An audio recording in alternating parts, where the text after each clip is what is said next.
Ask ko lang po, kailangan ko bang ibahin ang workout every month kasi daw nasasanay ang katawan?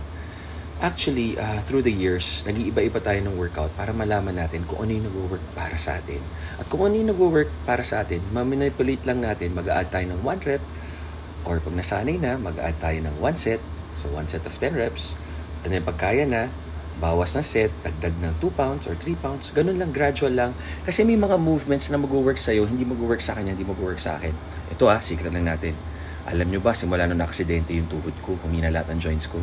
Kaya ko mag 10 push-ups pero sumasakit yung elbow ko, tsaka yung shoulder blade ko.